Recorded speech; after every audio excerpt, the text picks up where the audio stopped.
That's Nick. And that's Joseph. And today we're here to talk about After Sun, the directorial debut of Charlotte Wells, which premiered at the 2022 Cannes Film Festival in the Critics' Week sidebar, where it was the talk of the town and won a major award out of that sidebar. It was picked up by A24 and will be released, courtesy of that distributor, on October 21st, 2022.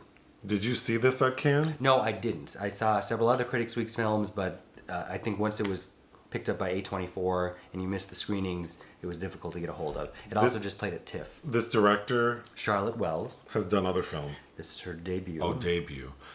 Okay, I don't know anything about this movie, and then I asked you what it was about, and you gave me like the lamest summary, but then I read the summary on IMDb, and that's also like, what is this movie? I'm just gonna read the summary. Sophie reflects on the shared joy and private melancholy of a holiday she took with her father 20 years earlier.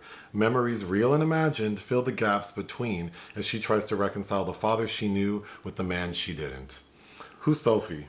Sophie is, we're really most of the time with her as an 11-year-old played by Frankie Corio. Okay. And as an adult who you only see through various reflections. This is a film made up of a lot of reflections, played by the noted cinematographer Celia Rolson Hall, who, as we see her as an adult, like very, obscurely, who is apparently a lesbian with a child looking back on her father.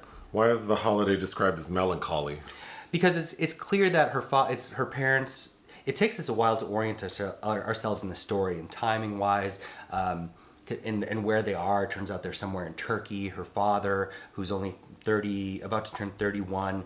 He has this 11-year-old. It's clear that she was probably a mistake in his life, and he can't really afford to give her what he wants. And he's also seems to be mourning his own youth. And he's played by Paul Mescal, who's coming out as it's his first lead performance. You saw him as the young man trying to seduce Dakota Johnson in The Lost Daughter.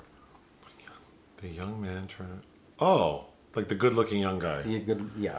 Why are they saying memories real and imagined?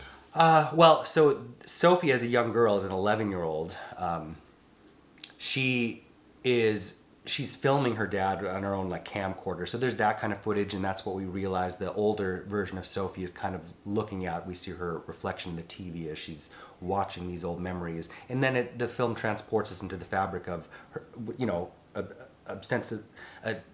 her own memory, and she's kind of remembering and filling in certain gaps and details. And it's a film I would describe as kind of like a slow spreading bruise, because as you're watching it, you're like, why do I care about this, blah, blah, blah. And as we come to know more about Sophie through very vague details, some of these sequences take on an entirely different meaning, because this is a young girl who's kind of learning about sexuality as we go. There's these young boys she's seeing at these Turkish hotel resorts, and her first kiss happens on there, and then how the interpretation of that, especially I think for a queer person looking back, and how we're forced to be navigated towards a certain thing, and to an uninitiated observer, all that seems normal, but what's going on underneath the surface is often anything but. I think it also I think really comes together in the final 20 minutes or so, and there's a really nice kind of moment where, and you keep getting snippets of it, it's leading up there, where the adult Sophie is in her mind meeting her father at this age as a 31-year-old on a dance floor, and hugging, set to Queen and David Bowie's Under Pressure, which I thought was a really nice moment. And kind of about as you get older and realize maybe the pressure your parents were under, or trying to kind of deduce what kind of issues they might have had. It says she's reconciling the father she knew with the man she didn't. What didn't she know about him? As he interacts with other adults in these scenarios, it's clear that he's kind of having depression issues, and he makes some comment about how he was surprised that he made it to 30. Like maybe he had a rather wild youth, and he's trying to teach his daughter how to fight in a way that you would teach a male to fight, which is interesting. Like he's going through fisticuffs with her, and she's like, well, what if I'm attacked in another way? But it's clear that there are things about him, obviously, that she doesn't know. And there's some of this that seems kind of routine, like a karaoke scene.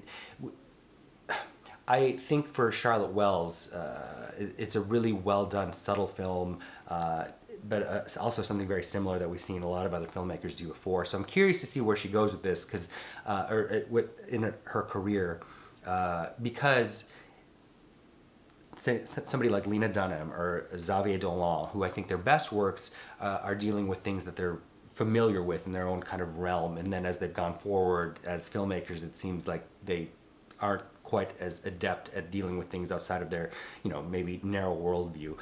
Notably, this was produced by Barry Jenkins, which I think got a lot of attention, the director of Moonlight. I think I like how the title works with, there's a lot of attention being paid to being put on skin, burning skin, like After Sun, like a memory is like almost like being a sunburn almost, and how that kind of leaves an imprint. This is all about imprints and reflections, and I think probably even plays better on a second viewing after you kind of know what it is and where it's set and why. But for a debut, pretty impressive. Well, I have no idea what this movie's about, but it sounds like you enjoyed it. I did enjoy it, but I probably for the first 45 minutes I didn't. So it's a film, which to me that's more impressive, when you kind of are like tired and impatient with something, and then it's like, oh, this suddenly clicks for me. I know all about that. Well, yeah, it sounds like a rich movie. What would you give it? 3.5. Oh, wow. Anything else? No. Hit the thanks button. Listen to our podcast. Bye.